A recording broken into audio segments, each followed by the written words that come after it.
মোরা মধ্যবিত্ত ভাই ডিমের লাগে মাছও রানতে পারি। আসসালামু আলাইকুম দাদুরা বুয়ারা, কেমন আছেন? ব্যামাকটি আশা করি ব্যামাকটি ভালো আছেন। মুইয়া আল্লাহর রহমতে আরাম থেকে তো ভালোই আছি। আজকেও বেন্নেটার উস্তি শুরু হয়ে দিলাম ব্লগিংটা। বেন্নে হলে স্বামী জানে যে পাউরুটি নিয়েছে আর ছেলে মেয়ের জন্য নুডলস নিয়েছে। এই দিয়ে কামটা সাইডে ফেলাইলাম, সকালে নাস্তা আর এদিকে কোনো ঝামেলা রইল না। তারপর সকালে কত বাসি কাম হেয়ে কাছে কাছে হাঁস মুরগি খাওয়ার দিতে দিতে এককালে হেইফার হেয়ে দিয়ে তরতরি এলাম যে আজকে রানমুড়া কি দুপুরের সময় রানতে গিয়ে দেখি ও মা ফ্রিজে দিয়েছে খালি মাত্র 3 হ্যান্ড মাছ, আর তো কিছু নাই। মাছ তো ফ্রিজে নাই, আছে মুরগির গোস।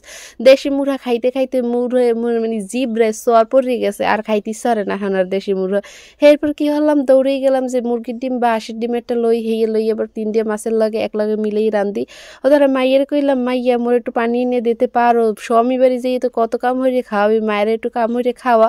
ও মা দেখি মাইয়া দৌড় দিয়ে যে বালতিটা লই পানি লইয়েছে, দেখছেন এই গেছে মাইয়া নাইলে জীবনে মার কষ্ট কেউ বুঝবে না। বুঝছেন মোর দাদুরা বুয়ার জীবনে তো মার কষ্ট মানে মায়ের কাম হইরে খাওয়াই নিয়ে হেললে গিয়ে স্বামী বাড়ি আই গিয়া এককালে জীবনটা তেজপাতা, মানে যত কাম আছে নিজের হরা লাগে। হাওড়ি থাকলে ঝগড়া হারলেও একটু কাম হইতে তো দিতে, সেই কপালটা আর মোর জোরে নাই।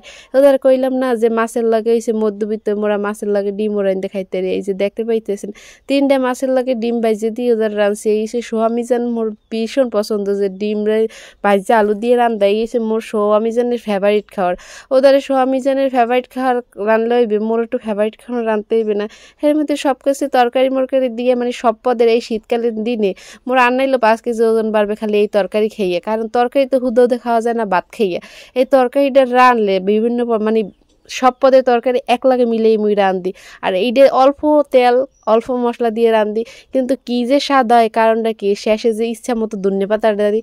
ধনে পাতাটা ঠিক জানি এই শীতে এক থাবলা না দিলে মোর ঠিক জানি স্বাদ ইয়া এটা। ওদের কাম তো সব হইয়ে লাইলে হইবে না। এদেরকে তো হাঁস মুরগি চেউ চেউ বেউপু করতে আছে চুলা লাইয়ে। দেখছেন এই যে রান্দার আগে হ্যাগো খাওয়ান দিতে হইবে। আগে রান্দা চুলার ফার থুয়ে গিয়ে হেরপর দৌড়ে আই পড়লাম যে হ্যাগো খাওয়ানটা দিয়ে লইয়া দিই।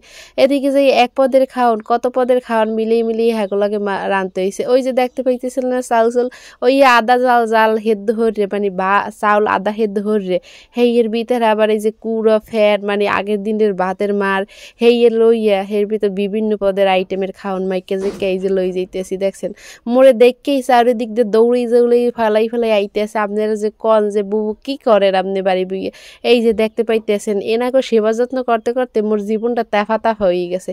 একাল তাফা কি একাল কয়লা হয়ে গেছে মোর জীবনটা। এরপর এনাকে যে মোর কি ভাল লাগে পালতে, কারণটা কি করতে না এনাকে দিয়ে কি যে মুই মানে বেনিফিট পাই আল্লাহ জানে, কোনো বেনিফিট নেই। তবু মোর যে মানে ভালো লাগে, অনেক ভালো লাগে, যা বাসায় প্রকাশ করা যায় না। এদিকে আমার 3টা হাঁসের বাচ্চার মধ্যে একটা হাঁসের বাচ্চা একটু অসুস্থ, তারা আলাদাভাবে বাইন্দে সুন্দর করে বালতে আছে। কিন্তু এর মধ্যে এই যে নাদের মা বুড়ে খাড়াস ওইটা ঢুকছে, ওনাকে যে ভীষণভাবে জ্বালাইতে আসলে ওনার দাওয়াই পাশটাই বাইর করে ওনার মা ওনাকে আবার খাওয়ান দিতে আসে। এদিকে এই দেহি মোর তরকারি এককাল রেডি, মানে এককাল হয়েই গেছে। এরপর নামাইনের পালা, নামাইলতে খালি হইবে না, এলে খাইতে হইবে। হেতে একটু খাওয়ার ভিডিও। যাই হোক, যারা এতক্ষণ ধৈর্য ধরে মোর বকর হচ্ছে তাকে অসংখ্য ধন্যবাদ। আল্লাহ।